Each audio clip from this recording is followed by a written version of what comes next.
that if something wasn't done out here on the west.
Okay. So I'm just going to let you. Okay. Yeah. Good evening and welcome. I appreciate everyone coming out this evening. This library is terribly impressive. I haven't been here for years. Coming in this evening was like coming home. I guess someone once said you can't ever come home, but at least this evening I felt that way. Coming down some of the same streets that I grew up on. If you don't know, I am from Fayetteville. I live in Bentonville, but if some people ask me where I'm from, I say Fayetteville. In fact, Fayetteville High School grad, 1987. And just not too far over here on Government Street, that's where I grew up, just north of the National Cemetery over here. And yes, it looks about as destitute as it did when I was growing up over there and coming in this evening. Shifting gears here, we want to examine the person that we have all come here to learn a little bit about. And I do have some scholarship things, so I wanted to grab those books while I'm thinking about it very quickly here at the end of the program, just so that if we have questions, we'll place those right there. First, for the motivation for having done the program. Believe it or not, there was no biography of any kind of Samuel Ryan Curtis until this last year in 2023. When it came out, this book right here, I read the book. It's Union General. It's by Bill Shea. I read this book for the program and lots of other articles and other things. It's a pretty good book. I was really excited because I thought I'd get new nuggets on the battlefield and all of that. And I read the chapter on Pea Ridge, and it was, thank you for playing today. Nothing new. It was pretty much the carte blanche from our battlefield book, this book here that we have used for decades. That one came out in 2023. This one came out in 1992. And every ranger that comes into our park is responsible for the contents of this book. But we are in serious, and I mean serious, need of a new battlefield book because that one is dated and there are a number of online sources that are available. And just the online sources would make it a much better book. That is a little bit of the scholarship motivation for having done the program. The title of the program is Samuel Ryan Curtis, Engineer, Lawyer, Politician, Soldier, and Diplomat. Pretty much tells you exactly what the program is about. Some people would, I guess the first question you might have about Curtis might be, oh yeah, and so what? Why should we care about Curtis? Well, Curtis is important because, good evening. Curtis is the general that saved Missouri for the Union, and more importantly, will help secure the Trans-Mississippi for the Union. He is, unfortunately, served in the Trans-Mississippi for all of his career, and that was a low-profile backwater of the war. And of course, that's one of the major reasons why there, until this last year, was not a major biography on Curtis. Civil War Times Illustrated in the last year has voted him, believe it or not, the most neglected Civil War general of the war. And so all of these things served as a motivation for having done the program. I want to start by, and there's no right or wrong answer, but what are some leadership qualities that you want to see in a general? What are some leadership qualities? Again, no right or wrong answer. Out front. Stubborn. Stubborn. I don't know anything about that. Sticks to his guns. Sticks to his guns. All right? Listens, all right? And listens, that might entail communication too as well. Good communication. Never ask somebody to do something you're not willing to do yourself. Yeah, that's a good point. Yeah. What are some other things? Anything else? How about you, sir? Leadership. Pardon me? Servant leadership. Serving leadership? Servant leadership. Oh, servant leadership. All right. All right. Well, I think one of the great things about commander in the war and any kind of military effort that in terms of skills that one can tap would be decisiveness, communication, As Chris said, a willingness to listen to people. These are all necessary things that, ingredients or ad hoc things that go into a good commander. Curtis was no different. He was born in upstate New York near Champlain, New York, on the family farm, February 3rd, 1805. And from there, just a short 4 years later, he immigrated out to Ohio in 1809. He would be educated in the local schools there in Ohio, Newark, N-E-W-A-R-K, Newark, Ohio. And then from there, he was appointed to West Point. At West Point, he entered in 1827. He was not particularly a well-rounded student per se, and in fact, graduated 27th in a class of 33 in 1831. Now, 1831 was a very important year for Curtis because he also married his wife, Belinda Buckingham, in that same year, November 3rd, 1831, in Mansfield, Ohio. Believe it or not, Ohio is a very important state with the Civil War because there are a number of famous Civil War generals initially from Ohio. Curtis, I guess, being one of them, but Grant and Sherman are two other examples too as well.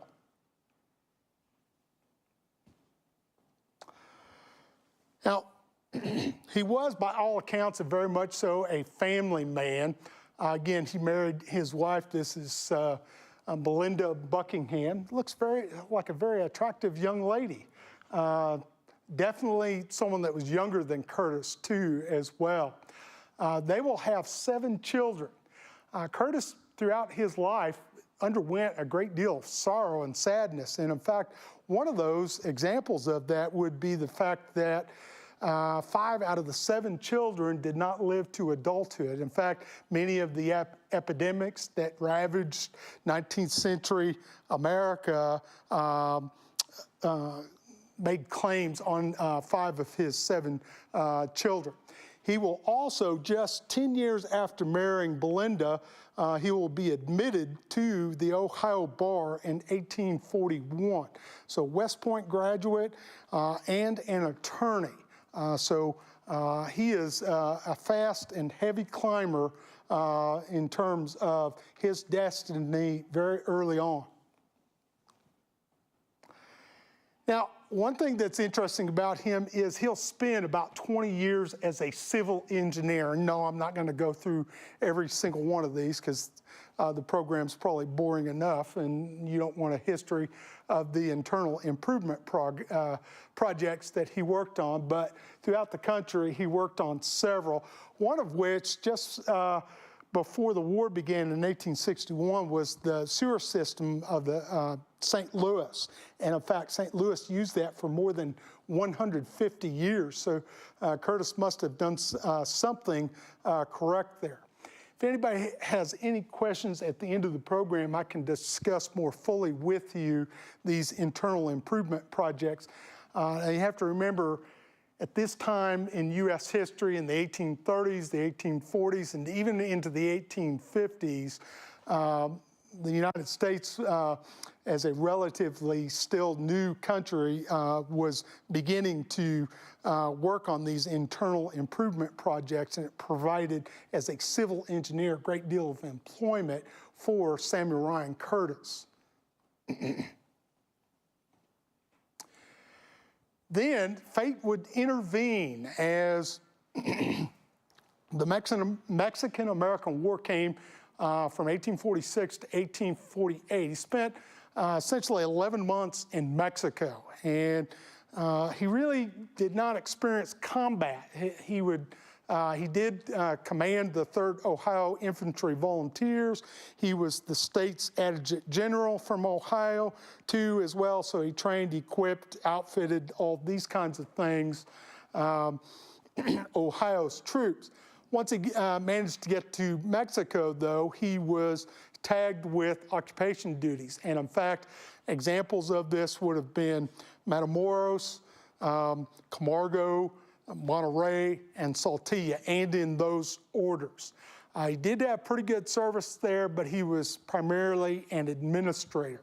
Believe it or not, he had that in common with another general on our battlefield, and his name was Sterling Price. So Sterling Price, a Confederate general on our battlefield, also was primarily an administrator in the Mexican-American War too, as well. Now, in Mexico, he endured a great deal of embarrassment that occurred. In fact, at one point, he thought General Zachary Taylor was going to be defeated in February 22nd and 23rd, 1847, at the Battle of Buena Vista. And in fact, he sent letters requesting additional troops to Southern governors, but also to President James K. Polk, requesting additional troops. Now, it wasn't to be the case. He misperceived the situation. And of course, it's a major example of embarrassment that he caused on himself. Years later, fellow soldiers that met him, believe it or not, brought up this situation in Mexico where he had basically embarrassed himself by issuing up these letters to Southern governors as well as President James K. Polk. So it was a mixed bag in Mexico, but the key thing coming out of Mexico in his 11 months there was the fact that he did not experience combat. So when he will be on the battlefield out here at Pea Ridge, the Battle of Pea Ridge, he had not been in combat up to that time. No combat experience. All right. After the Mexican-American War, after those 11 months he spent there from 1846 to 1847, he will immigrate to Iowa. This is in 1847, and he'll settle in there from 1854 to 1856.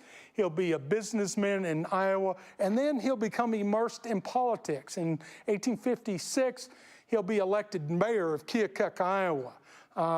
One of the interesting things about Curtis is he was initially a Whig. Now, believe it or not, the Republican Party, at least in its early onset, had a very large umbrella because they initially were started in Ripon, Wisconsin in 1854. And believe it or not, future Union General John Charles Fremont would be their first national candidate on that ticket in 1854. But ultimately, the Republican Party in this huge umbrella will take a number of different parties and consolidate them into what will become the Republican Party in 1854. Now, he'll also be a three-term congressman from 1856 to 1861. So we have West Point graduate, we have Mexican-American War veteran, and we also have mayor, congressman. So his resume is really filling up and filling up quickly here. One of the interesting things about his political background, believe it or not, and I read in this new biography that I'd mentioned at the start of the program, is that he was mentioned quite frequently to have been a candidate for President Abraham Lincoln's cabinet. So it didn't come to be, but he was mentioned quite frequently as a candidate. That was something new that I did not previously know about Curtis. So, now, Curtis's skills, I wanted to, and there's no right or wrong answer here, but what are some things skill-wise that require zero talent? All right, I'm proof positive of that, right? Get there early, work hard, stay late, give max effort. When I used to teach at the college level, I would always emphasize that to my students.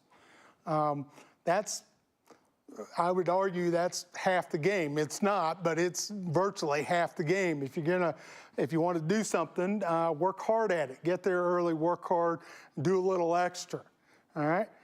What are some things that you guys might suggest? in terms of skills of a military commander? Again, no right or wrong answer. Organizational skills. Organizational skills. All right, let's scratch the surface a little deeper on that. How so and why? What are you referring to? Well, Talking about the administrative side of it all? yeah, well, there's the administrative side of it all, but it is, let's say you have a number of different people under you, and you have to get them in, let's say, certain slots, and get them working together, kind of thing. So, And boy, did we ever see that on our battlefield. Just look at, and in fact, I'd much rather have the skill set of the Union Army from our battlefield than I would the Confederate side, because you have Jefferson Columbus Davis, heck of a soldier. You have Peter J. Osterhaus, by all accounts, a heck of a soldier. You have Eugene Asa Neal Carr, one of 4 Medal of Honor recipients from our battlefield, and by all accounts, a heck of a soldier too, as well. Yeah, Curtis was lucky to have had a tremendous skill set on our battlefield of those subordinate officers, no doubt about it. You compare that from our battlefield versus Sterling Price. Other than a single battle, Price was a complete and utter failure in his entire Civil War career. All right. How about Albert Pike? Would we say that Albert Pike was a heck of a soldier? Learned and scholarly man. But to say he was a heck of a soldier, I would never say that. He was a Confederate general. And there's something about that there. Notice Albert Pike was 4th on the totem pole at Leetan, and we're going to talk about that soon. And he was the general. The guy that actually outranked him, Colonel Louis Hebert, was a colonel and in charge of the infantry, and he was a colonel. So that ought to tell you how the Confederates viewed Albert Pike. Anybody else with the Confederates? McCullough was the best soldier on the battlefield, if you ask me, in my opinion. You could make a great argument for that, and I do when I work the information desk frequently. But I'm a little biased. I love Benjamin McCullough. No, he, at least he wasn't shot by his own men like Jackson was at Chancellorsville later on in the war, though. He was shot by men in the 36th Illinois, and of course, I know a number of you know this, but it was not, I repeat, I don't care how often you read it, it was not Peter Pelican that killed him. And in fact, it would be difficult in a volley from a body of troops to figure out precisely who shot a specific person on Civil War battlefields. It would be very difficult at best, anyway. Yeah, I think Curtis's skill set lent itself well, particularly with these well-traveled and experienced subordinate officers that served underneath him too as well.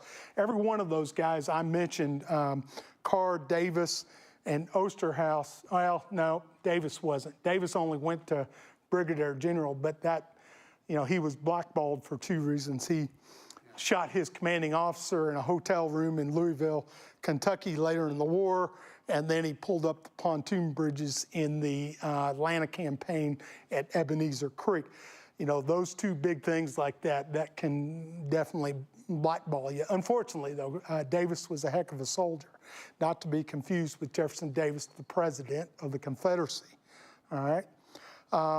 What about Carr? Carr would go on and fight Plains Indians afterwards, too, as well, stay in the Army. Davis, believe it or not, this is just a funny thing. I just happened to think of this, and I always think it's funny. Visitors come to the desk. It's happened a few times, and they ask me why there is a street in Alaska named after the Confederate president. And Think about that.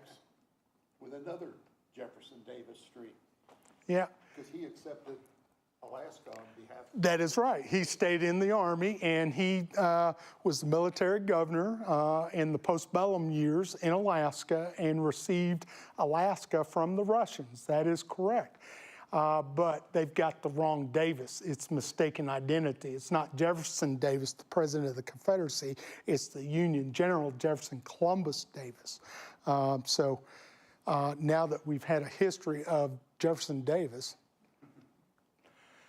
Okay, the Civil War intervened and brought change with Samuel Ryan Curtis. In fact, Fort Sumter changed everything for him, and that's a typo right there. There should be a P there, Sumter. So changed everything. In fact, there would be a 34-hour bombardment there, and thus the war began. He will resign his seat from Congress August 4, 1861, and then from there he would be elected colonel of Iowa troops. And he will become the adjutant general again and will equip and muster troops in Iowa. And he will be eventually appointed brigadier general, and he'll be placed under the command of this guy right here, John Charles Fremont, who is the Department of Missouri commander. And yes, this is the same guy that ran on the Republican ticket that I mentioned earlier from 1854, the first national Republican ticket for office. He will be Curtis's initial boss. May 17th, 1861.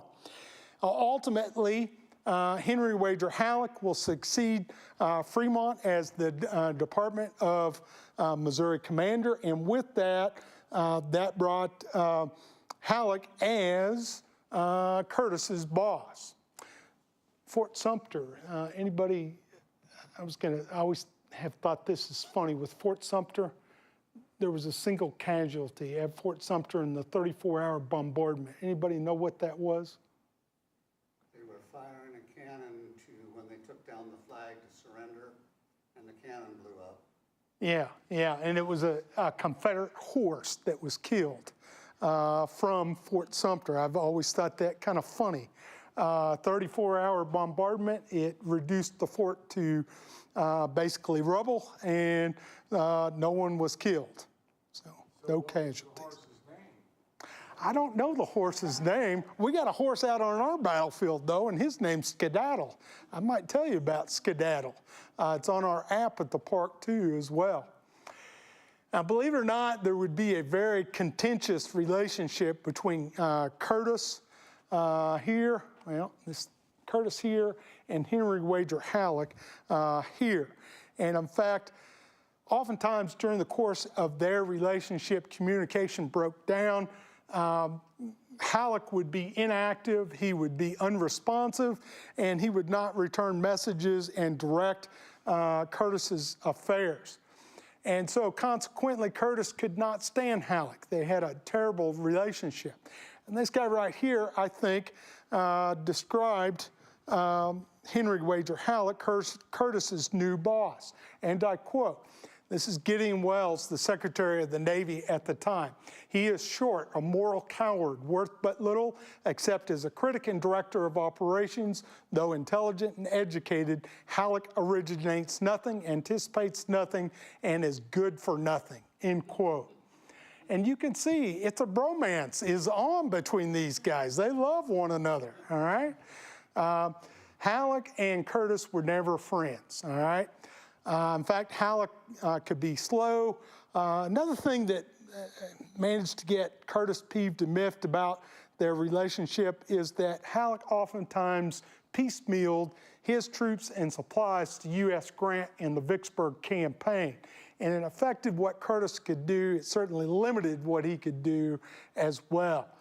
So Curtis was not too happy about that. So it definitely hampered what he could do in terms of his theater of operations.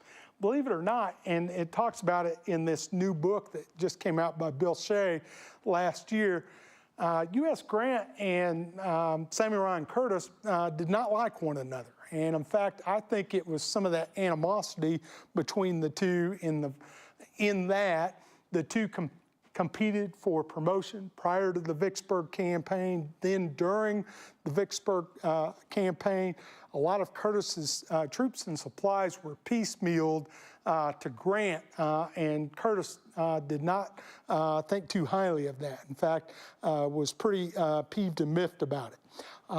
So that terrible relationship between Curtis and Grant continued to the end of the war, the two never liking one another. There's a lot of squabbles, if you haven't already noticed. So politics, believe it or not, played a very important role in how things played themselves out during the course of the war, if you haven't already figured that out. Now, one thing I wanted to talk about tonight is, and there's no right or wrong answer, but has anyone ever had to describe their boss? To who? To anybody. Depends on who you're describing. Well, yeah, that's a good point. And I was just thinking about that in my head. Anyone ever had to describe their boss? And if you did, what did you say?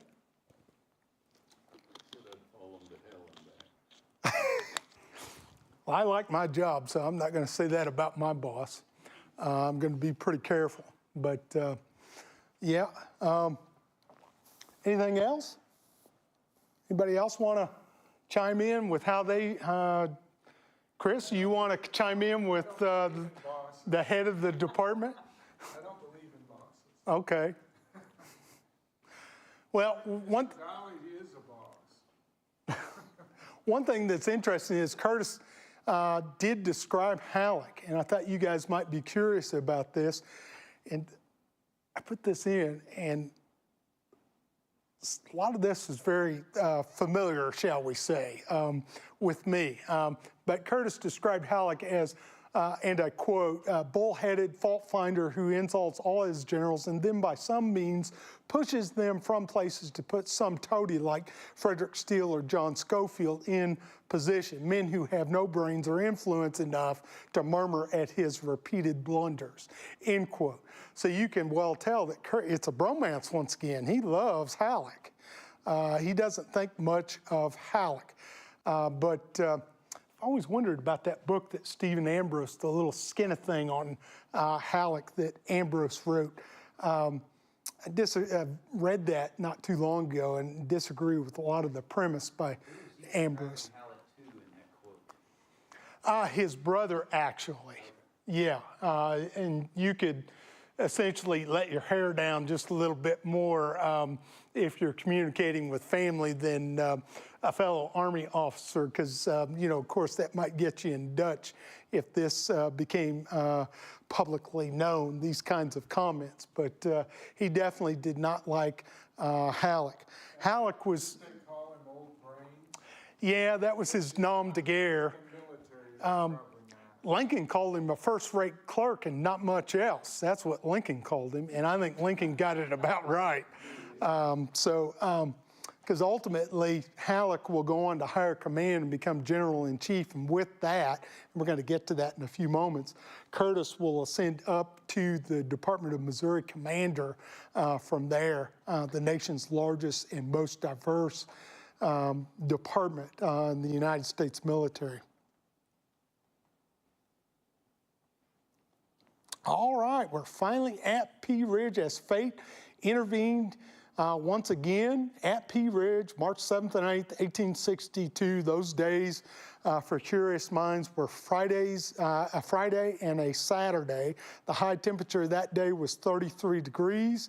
Further, for curious minds, Curtis was appointed on Christmas Day, 1861, to the Army of the Southwest. And he organized it into 4 divisions, and from there, he was given the task of chasing Sterling Price and the Missouri State Guard that were pro-Confederates out of Missouri and back into Arkansas.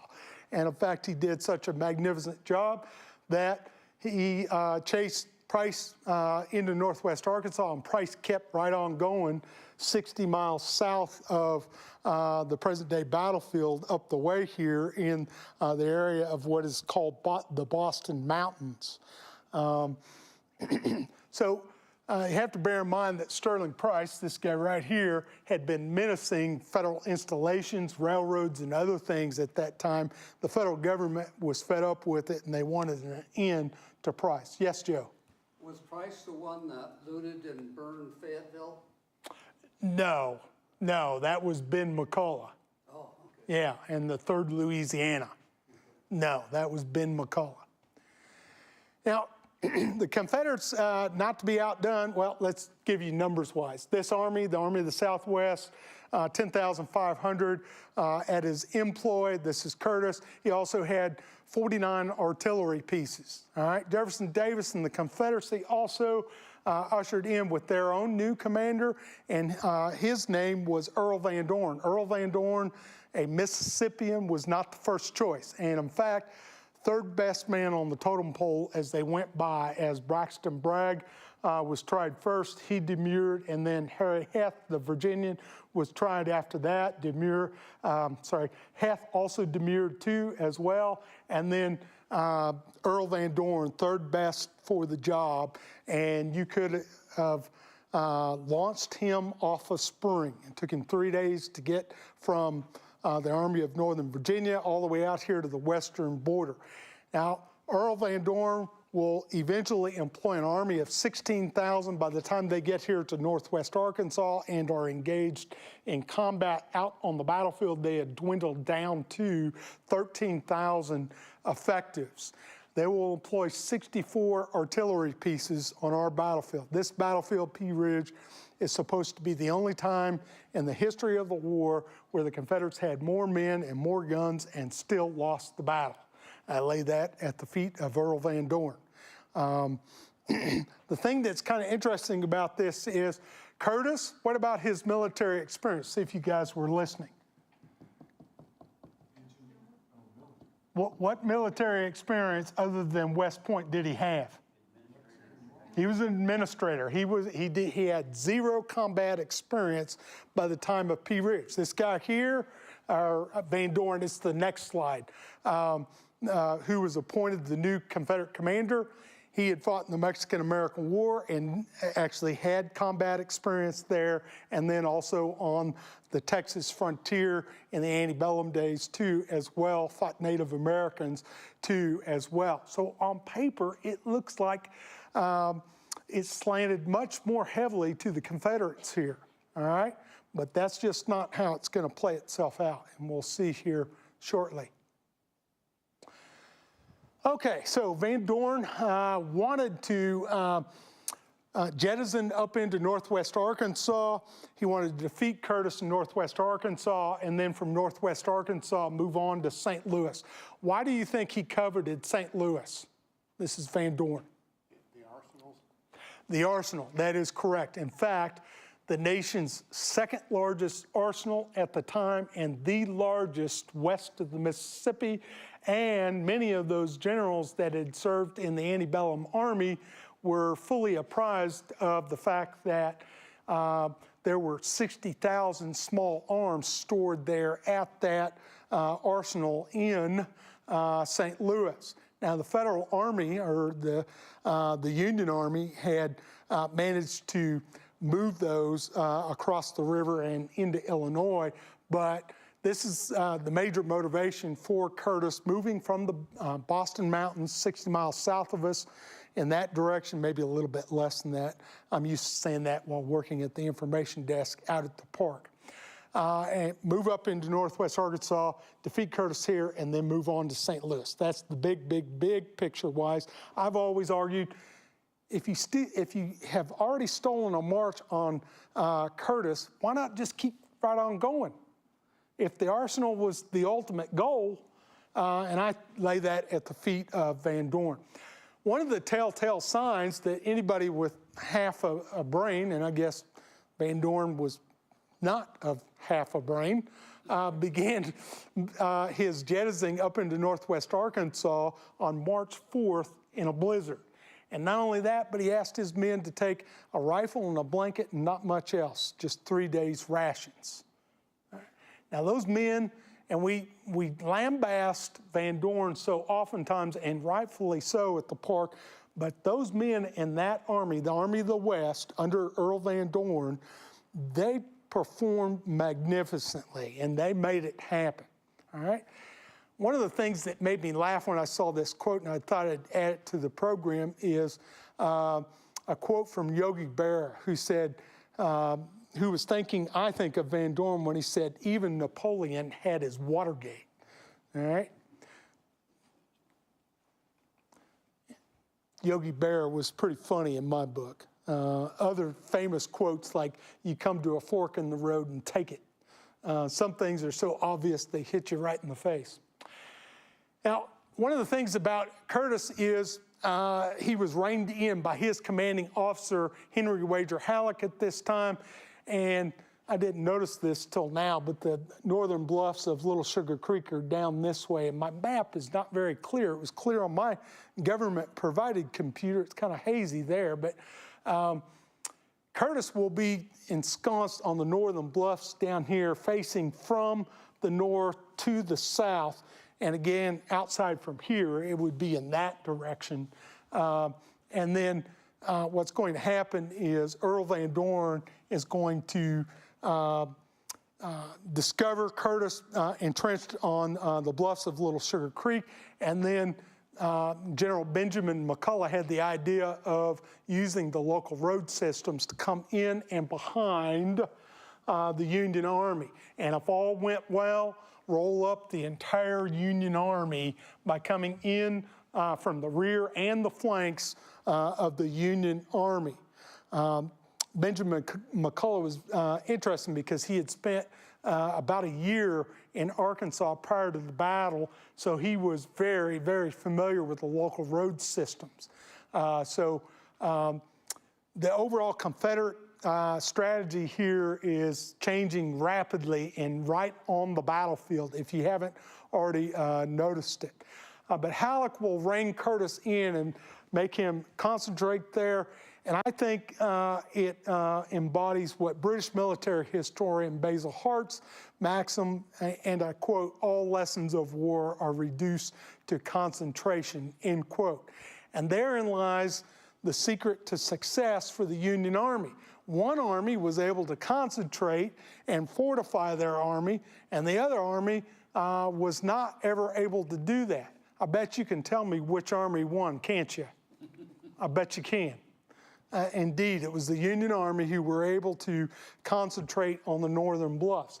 However, with setting those campfires and conducting that 8-mile flanking maneuver using the local road systems to come in off from Bentonville Detour from the north to the south, made a right-hand turn onto Telegraph Road, and then descended from the confluence of Bentonville Detour to south on Telegraph Road, moving to the rear and flanks of Curtis's army right down here, all right? So Van Dorn did a pretty good job of changing his strategy rather quickly. Curtis discovered, and in fact, at one point, Curtis, through the influence of Colonel Grenville Dodge, and Dodge was from Iowa and a heck of a soldier. I don't know why I forgot Dodge, but Dodge was a heck of a soldier too, as well. Dodge came up with the idea of felling trees at a couple of different locations. And of course, you have to be careful in the military if you have an idea, and this happens at work too as well. You have an idea, it's like, okay, I'm glad you had that idea, now go do it. Okay, and that's what happened. Grenville Dodge felled trees, blocked the advance of the Confederate Army trying to use the local road system, and it bought 5 critical hours for the Union Army. Now, you have to remember, Curtis is in a desperate situation here, all right? He had been facing in this position to the south, and essentially from the rear and his flanks, he's being assailed by very large bodies of Confederate troops. At Elkhorn Tavern, there was a Major Eli Weston, commissary and provost officer, that sent word to Curtis of very large bodies of Confederate troops. So Curtis will have to turn his entire army 180 degrees and then feed men and materiel to 2 different locations. One over here at Leetown and then one over here at Elkhorn Tavern. Now, at least on the first day, on March 7th, both the engagements were fought simultaneously, although they were separated by a distance of over 2 miles. And no, unlike some Civil War battlefields, no echolocation on our battlefield here in Northwest Arkansas. And so, a difficult task. You can well imagine why several of his officers did not want him to turn his army and then feed men and materiel up to these 2 different locations on the battlefield here. In fact, several actually wanted Curtis to retreat and get the heck out of Northwest Arkansas. All right? So trying to describe some of that strategy here. So I was thinking of Will Rogers when I was thinking Samuel Ryan Curtis entrenched on the northern bluffs of Little Sugar Creek. And Will Rogers said, and I quote, "When you find yourself in a hole, stop digging," end quote. That's literally what Curtis did, and then turned his army 180 degrees, reversed his front, and will launch very stern attacks up to Leetown as well as Elkhorn Tavern. Now, Curtis will maintain his composure. He will also, you have to remember, he's concentrated. So unlike Van Dorn, he had very, very strong interior lines. All right, that's important in combat, folks. That, and then also being able to maintain good communication too as well. And in fact, when I do programs up here at the park for the military, and some of those can be as much as 5.5 hours, believe it or not, I talk about these very things, especially with folks that are wanting to be officers in the military, all right? Maintain your composure, maintain good, strong interior lines, be able to readily communicate. These are all necessary ingredients for good commanders here, all right? So this is just delineating that 8-mile flanking maneuver using Bentonville Detour to come in and behind the Union Army, at least on March 7th, the first day of the fighting, 1862. It's a new map, so I had not seen that one before. And so what will happen here is the Union Army on the first day will be forced back a distance of 1 mile, and the intervening evening hours, Curtis will get up additional infantry and artillery and stave off disaster. And then, so both armies in the night of March 7th will try to concentrate and fortify their armies for the next day's fight. I would argue that the Union Army did a much more impressive job of concentrating and then fortifying and being ready for the next day's fight. And that is because by 8 a.m., March 8th, this the second day, this is a Saturday, folks, to remind you.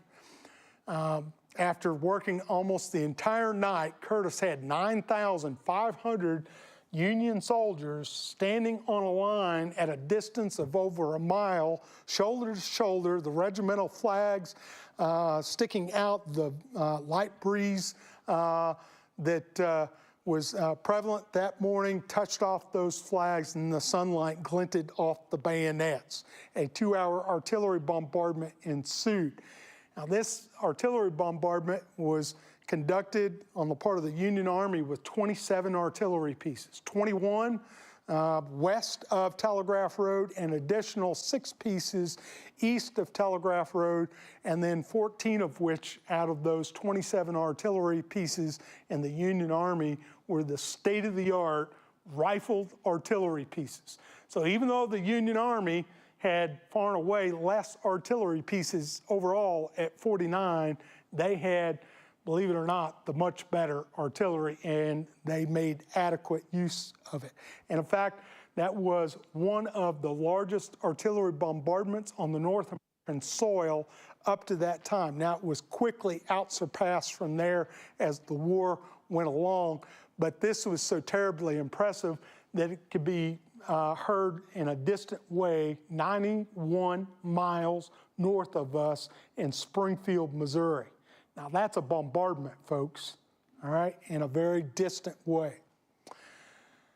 So the Confederates by this time, they were on the base of Big Mountain or Elkhorn Mountain in the copse of the trees there just north of the visitor center. Many of you have been to our visitor center before. Due north out the back half of the visitor center is Elkhorn Mountain or Big Mountain.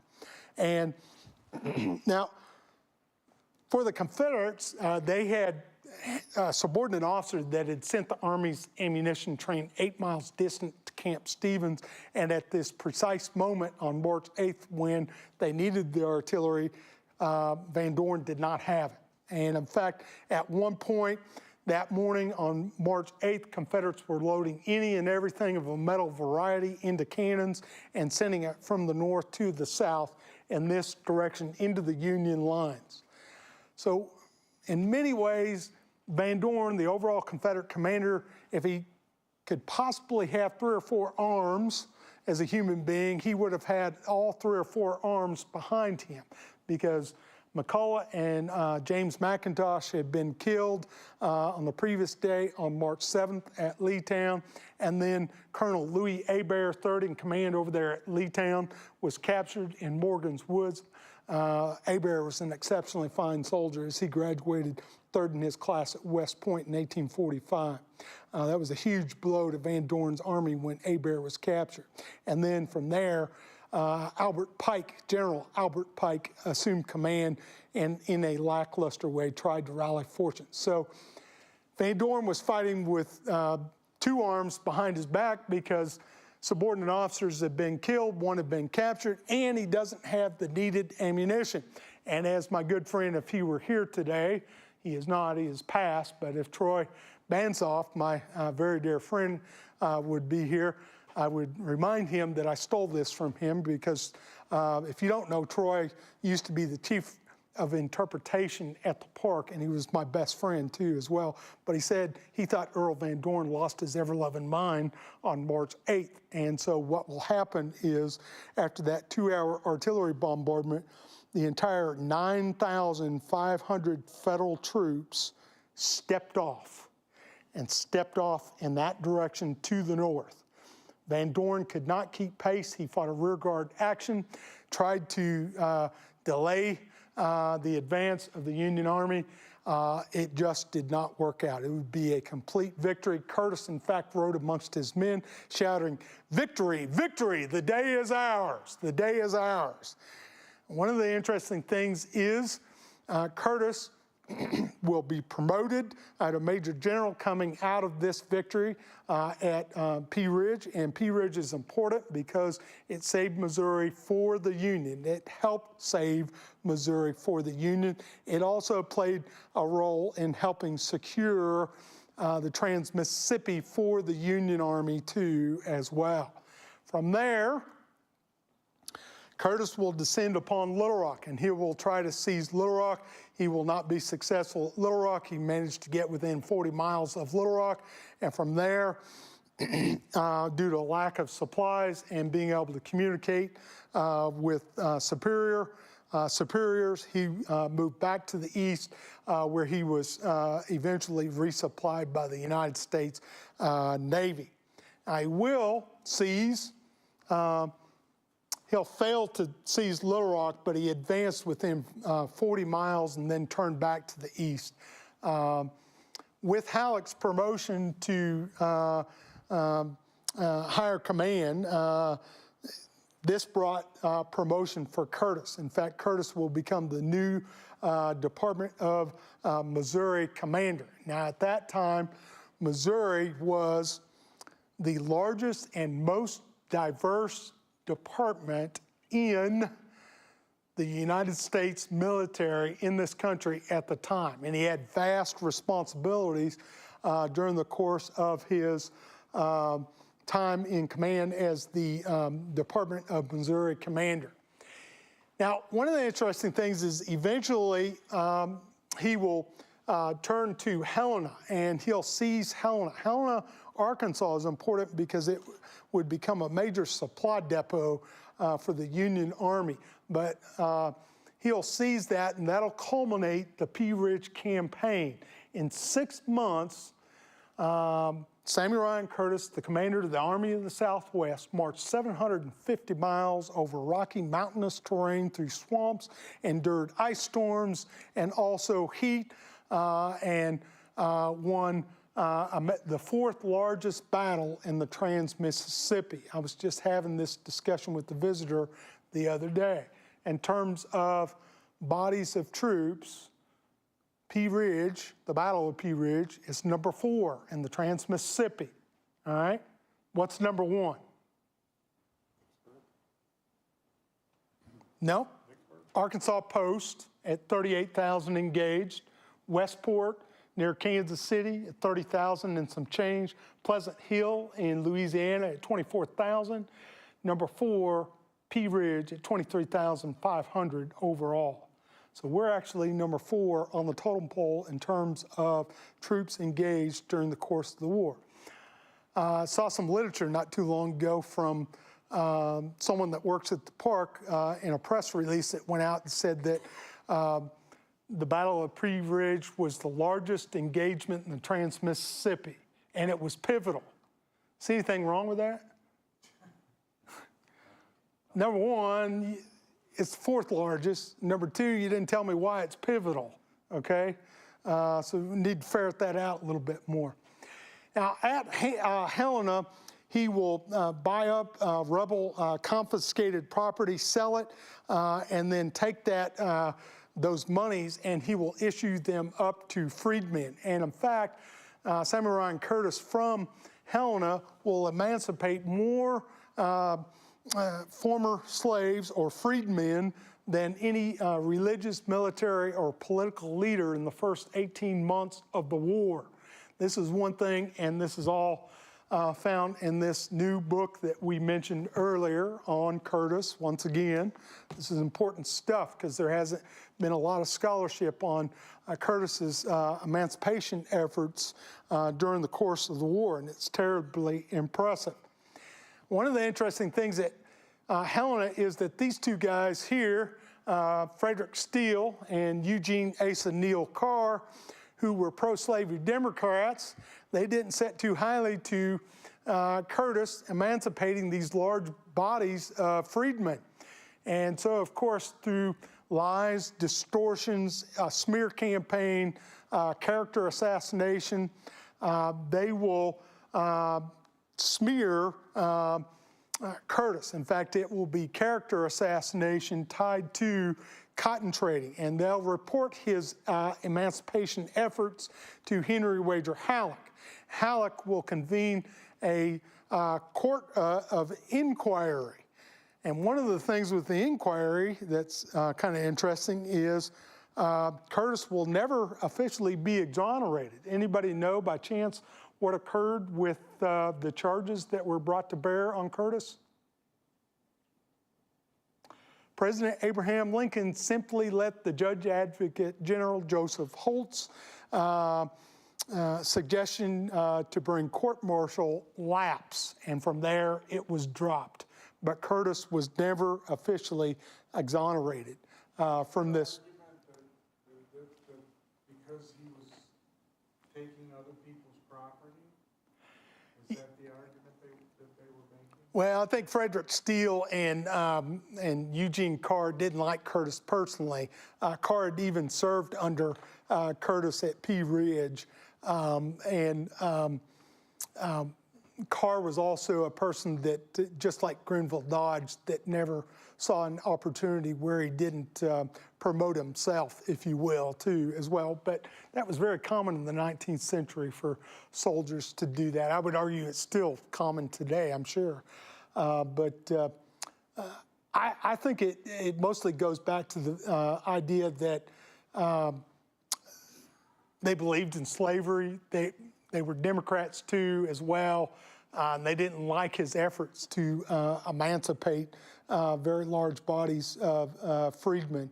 You have to give a lot of credit here for Curtis, because these kinds of efforts were certainly not in vogue at this relatively still early juncture of the war. Now, we had introduced the Department of Missouri and how Curtis, being the commander of the Department of Missouri, had vast responsibilities, being the largest and then most diverse. He will have a number of military and political difficulties as commander. And in fact, one thing that he had to negotiate and he had to deal with was there was a greater emphasis on the part of Henry Wager Halleck to piecemeal a lot of Curtis's troops to U.S. Grant in the Vicksburg campaign, and not just troops, but also supplies too as well. Simultaneously, he also had to deal with the guerrilla warfare that was so prevalent too as well in Missouri as well. In fact, it was on his watch that the guerrilla warfare increased. He was never able to rein that in too as well, and it spoke very large volumes as to why Lincoln ultimately will sack Curtis and appoint this guy right here, John Schofield, in his stead as the Department of Missouri commander. Believe it or not, as the commander, Curtis and Schofield, their relationship will definitely sour almost from the very beginning. The two just did not get along. Curtis did not like, especially the fact that Schofield was, let's just say that communication was not high priority on the part of Schofield in keeping contact with Curtis.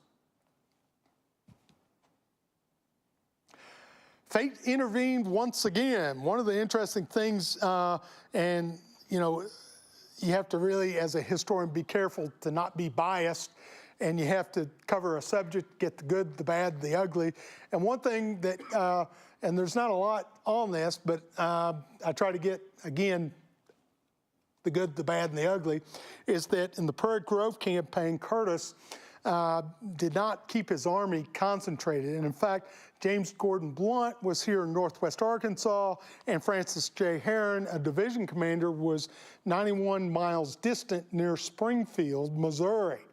And this is when Thomas Carmichael Hyman had raised his ugly head 9 miles west of us out here at Prairie Grove. Now, Curtis will direct operations from St. Louis, so it's kind of difficult to do that, but he did so rather well. In fact, he directed Francis J. Herron, being one of 4 Medal of Honor recipients from our battlefield, to take his division from Springfield, Missouri, out down here to Prairie Grove and come and provide succor and sustenance to Blunt. The key thing here is he had to get there before Hyman finished off Blunt. Now, in one of the great marches of the war that no one knows anything about, Francis J. Herron and his division marched 120 miles in 3 days, folks. 3 days. That's flat out picking them up and putting them down, all right, to get down there and provide succor and sustenance to Blunt at Prairie Grove. So this is terribly impressive. One thing that I found interesting too in marching down from Springfield down and out to Prairie Grove, because this is a winter campaign. Prairie Grove is just like our battlefield is a winter campaign. The soldiers themselves took off their shoes and stained the frozen tundra with their feet. There were thousands of Union soldiers who did that, so you could literally track exactly where the Army marched. Now, as department commander, Curtis will also try to crack down on guerrillas, but ultimately because he clashed with this guy right here, and this is Hamilton Gamble, the conservative governor of Missouri. Curtis liked to declare martial law and have the military basically govern the populace of Missouri. And Hamilton Gamble, the governor of Missouri, the conservative governor, didn't like that because he thought Curtis was trying to subvert civil authority with military authority. And so he complained to Lincoln. Lincoln could not relieve Gamble because Gamble's elected. So what he did, and there's a famous quote from Lincoln, he said he can't relieve Governor Gamble, so he'll relieve Curtis. Curtis will actually be replaced by John Schofield. Now, this guy right here, this is Herron down here, the one of 4 Medal of Honor recipients. Now, Prairie Grove will be a victory, and it'll be mainly because of Francis J. Herron and his efforts to march that 120 miles out and to James Gordon Blunt and provide succor and sustenance out there at Prairie Grove.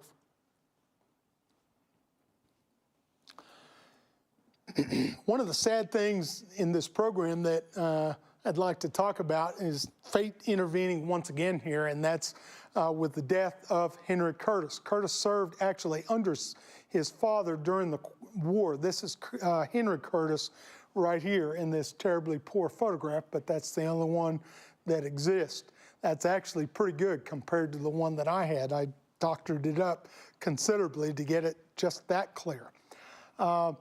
But at Baxter Springs, later on in the war, October 6, 1863, it was there that General James Blunt's escort was surprised. Now, General James Blunt escaped miraculously, but Henry Curtis did not. And in fact, Henry Curtis, in a mistaken identity, dressed in this magnificent new buff blue uniform of a major, there was a mistaken identity on the part of William Clark Quantrill and his raiders. They thought he was Blunt. He wasn't. After a really tough fight put up by Henry Curtis, he ultimately surrendered. He was taken captive, and then later he was executed. He was murdered by Quantrill and his raiders. In fact, Quantrill and his raiders took a revolver to the back of the head and shot him dead. He was killed. Curtis later was notified via telegraph, and he was very upset, as you might well guess. One of the interesting things about this scene that played itself out at Baxter Springs in October 1863 is the fact that, and I get this from people at the desk all the time, they try to claim that Quantrill was a great soldier. Oh, he was a wonderful partisan ranger. He was this, he was that. And I respond by saying, if he was so great, why did he murder Henry Curtis? And then a 12-year-old drummer boy, Martin Mumsford, these raiders, Quantrill's raiders, took a revolver to the back of the head of this drummer boy, Martin Mumsford, and murdered him at Baxter Springs too as well. That is not a soldier.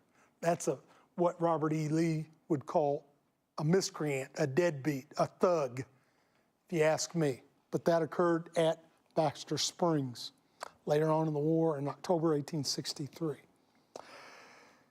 Unfortunately for Henry Curtis's family, his wife Julia was 6 months pregnant. So you could well imagine in dealing with that, it was a terribly tragic scene that played itself out in losing her husband there at Baxter Springs. Curtis was very upset about it. In fact, wrote several different letters about it. And there's a quote here that really illustrates how upset he was at the death of his son, Henry Curtis. And I quote, "He was so good, so dutiful, so affectionate, so manly. His life was so beautiful and his death glorious. But oh, it is hard to part with him forever." End quote. So that's a primary quote from Curtis. You can tell, even with this quote, that he was a very devout family man. Now, with the death of Henry Curtis, his body will be taken back to Keokuk, Iowa, and it would be there. The local businesses throughout the town had black bunting and other things, flags at half-staff. Soldiers lined the streets out to Oakland Cemetery there in Keokuk, Iowa, and Henry Curtis was laid to rest there. Now, later on, Curtis actually will revisit that exact area where Henry Curtis had been murdered later on in the war the next year in 1864. Now, fate intervened once again as he is now went up and has been promoted to Department of Kansas.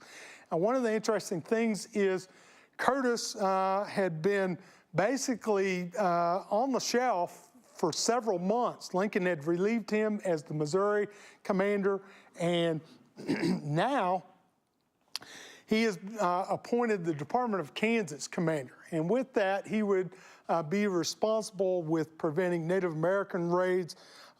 He also negotiated a number of treaties. He faced far fewer military threats as the Department of Kansas commander. He also was able to negotiate political disagreements much better too as the Kansas Department commander as well. Now, oddly enough, as the department commander in September 1864, he'll respond to his old nemesis, Sterling Price, who will conduct his ill-equipped, ill-fated, and ill-led Missouri raid of 1864. To quote, paraphrase World War II General Omar Bradley, the Confederates had the wrong person, the wrong time, and the wrong situation in command, as the Missouri raid was, for all intents and purposes, a cavalry raid, and Sterling Price was so fat he could not even mount a horse and rode around in a buggy in his administering to the campaign, his Missouri campaign that began and ended in Arkansas, believe it or not. This campaign is also interesting because two battles in south central Arkansas played primary roles in Price's failed Missouri raid of 1864, and that would be Poison Springs and Marks Mills, because Confederates seized large caches of supplies at those two battles, and they were used for, not very well used, but used in Price's invasion of Missouri. Price thought and hoped that an invasion of Missouri would create havoc in the military, but more importantly, might create havoc politically too as well, because that was an election year, and perhaps if all went well, throw the election to someone else other than Abraham Lincoln, all right?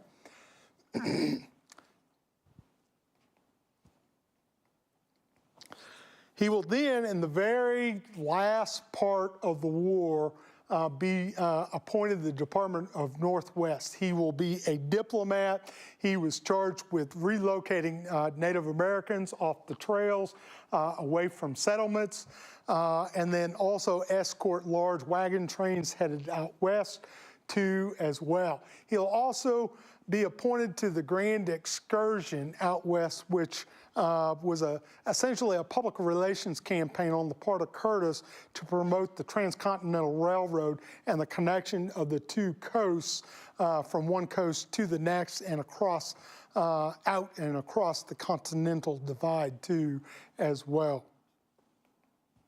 He was also responsible for reporting on the construction of the railroad and how that was going too as well. There's, oddly enough, a tie to our battlefield with that too, because Grenville Dodge, who was a soldier from our battlefield, became the chief engineer in the postbellum years over the Transcontinental Railroad. That brings the death of Curtis, as fate did intervene. The day after Christmas, 1866, Curtis died. Most historians argue that he died of a stroke. He was 61 years old. He would ultimately be buried next to his son Henry at Oakland Cemetery in Keokuk, Iowa. Now, Curtis is very influential because of his great victory at Pea Ridge, his securing of Helena, and then the victory at Westport, and thus being a primary, taking a primary role in securing the Trans-Mississippi for the Union Army. He is, quite literally, one of, if not the most important general in the history of the Trans-Mississippi. He was oftentimes described during his military career as slow and methodical and unimaginative. That shouldn't surprise anyone. What's his background? He was an engineer, folks. It shouldn't surprise anyone, all right? I've always thought he was sort of a codgerly, avuncular old man that had to have everything just right before he went into combat. I would never say that Curtis was a great soldier, but I would say that he was rock solid. He was a really solid general.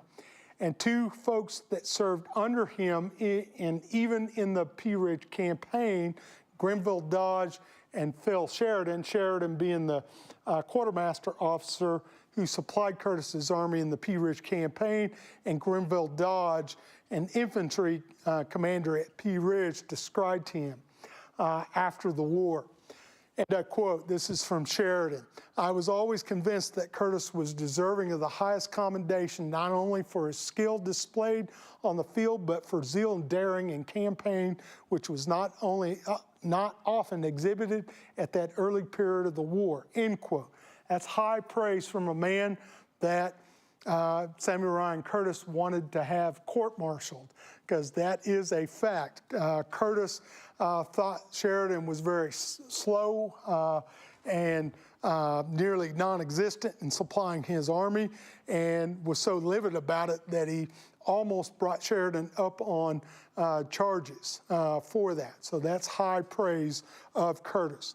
And then you have Grenville Dodge. I've been a big fan of Grenville Dodge. And I quote, "I have never thought that General Curtis has received the credit he was entitled to," end quote.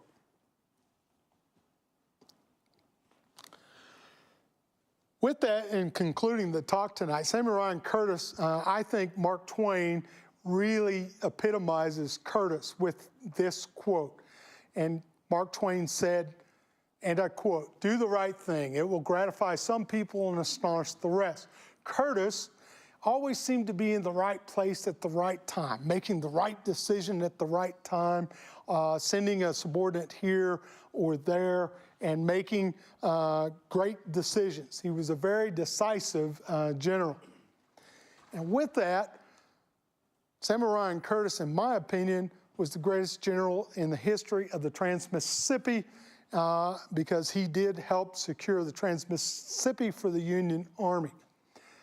With that, that is the conclusion of our program. Any questions that we might be able to answer for you?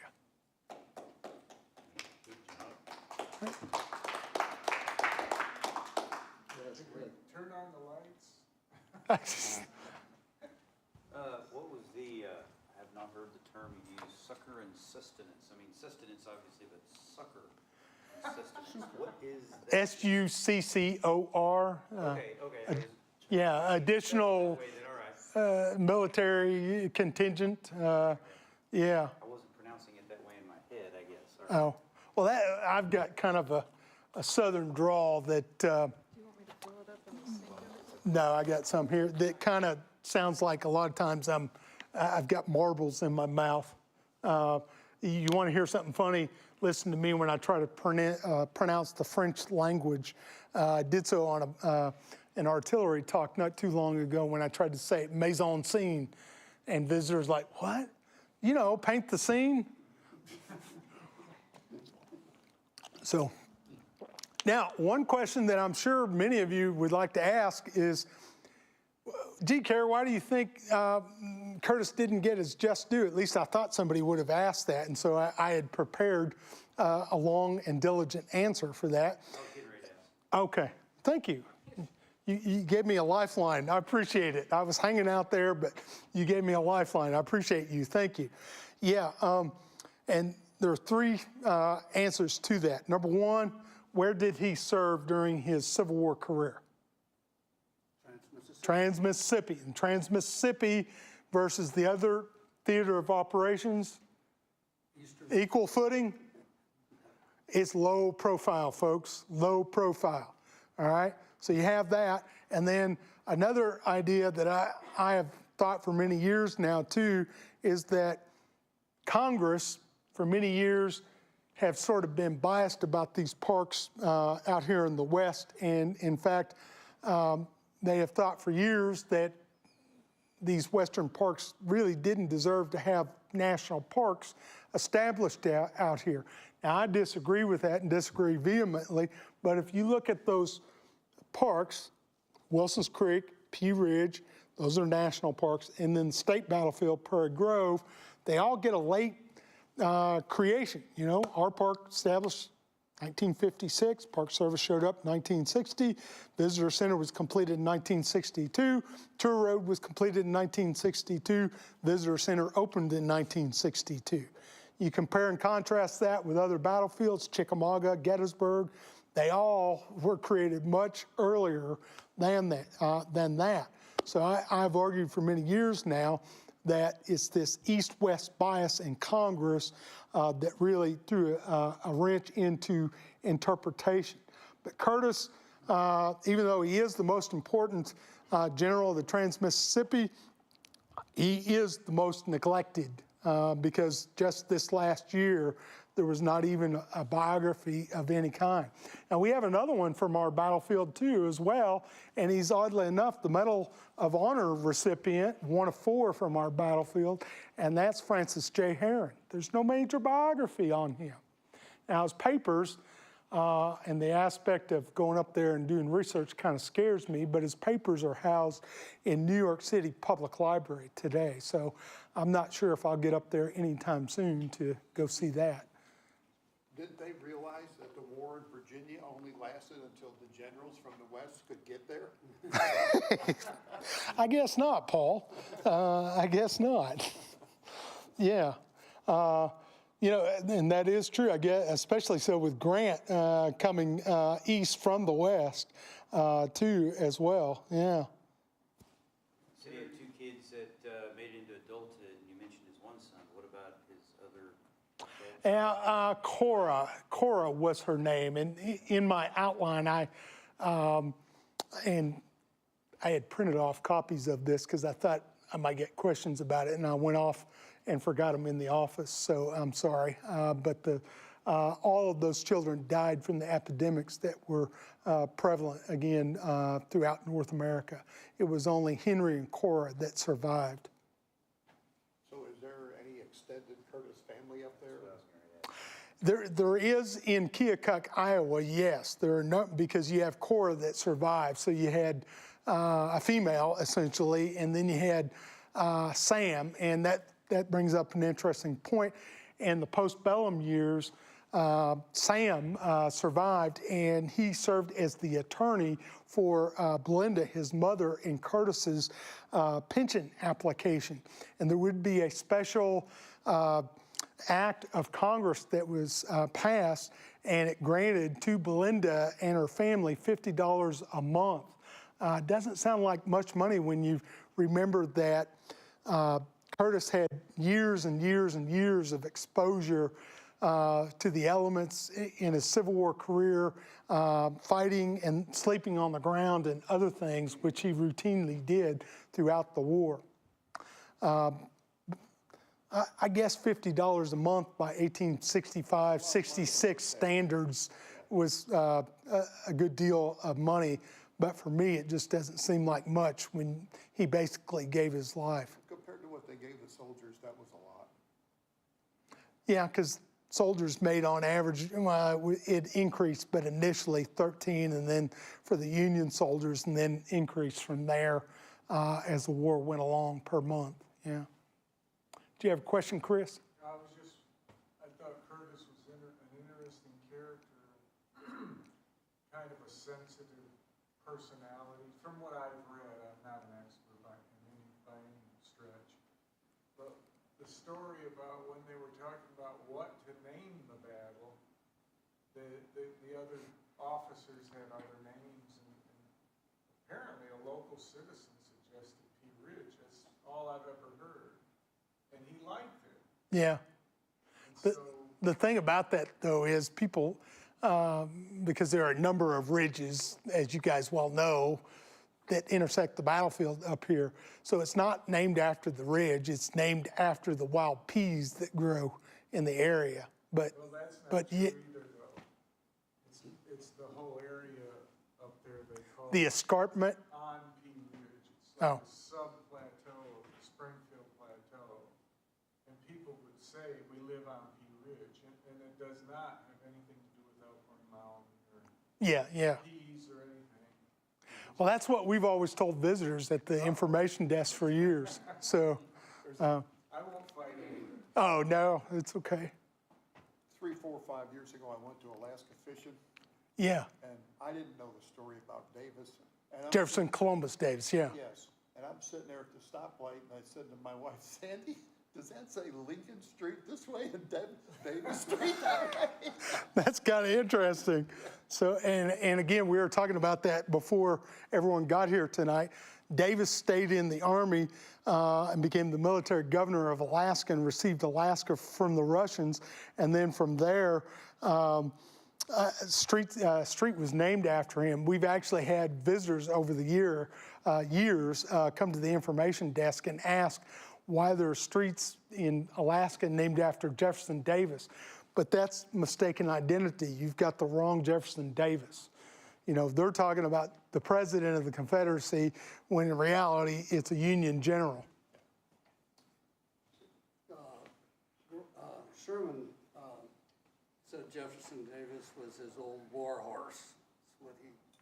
Yeah, I want to tell you this story really quickly here. We have a few moments for that, not very much, real quick story. And it's tied to Jefferson Columbus Davis. We described that scene on March 8th with 9,500 Union soldiers spread across that open expanse north of the visitor center there, standing shoulder to shoulder. The 2-hour artillery bombardment ensued. And then from there, toward the end of that came this huge black riderless horse. The men because it was right there in the middle part of that line, the men in the 18th and 22nd Indiana who served under Jefferson Columbus Davis seized the horse, calmed it down, took it back to the Union headquarters at Pratt's store, and then from there presented it to Davis as a gift of war.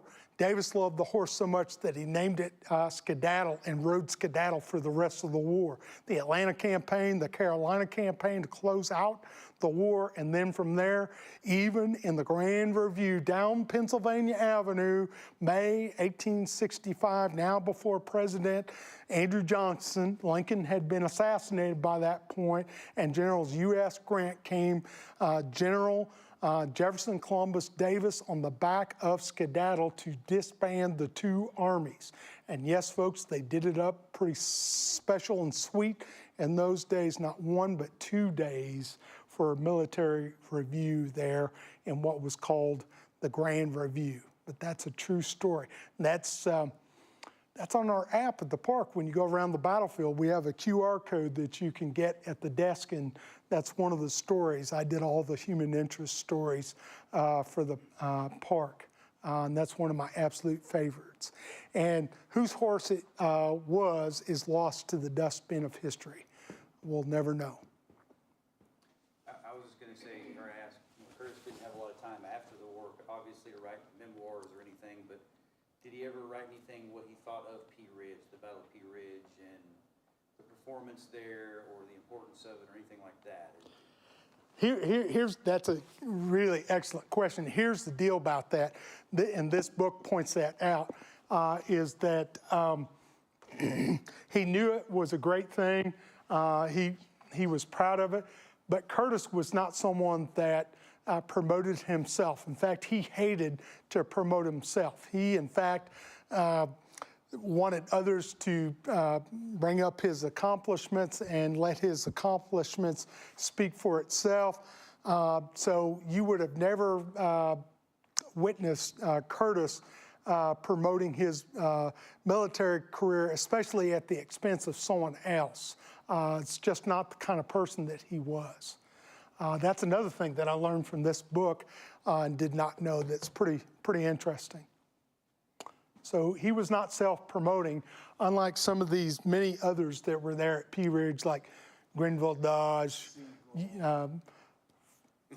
Franz Siegel. You have others too. But, yeah.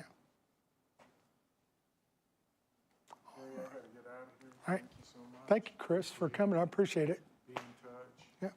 Good to see you soon, Mr. Dow. He's suffering through another class with me. Well, thank you, everyone, for coming tonight, and thank you, Yeah. Mr. Jones, for doing this. If you could put the evaluation forms in the box right here, we'd much appreciate it. Thank you. That was fascinating. I hope I didn't bore you to death. No. I'm not necessarily the world's greatest speaker, but I love what I do. I hope You're a that great at least speaker. is conveyed. Yeah, it was So- great.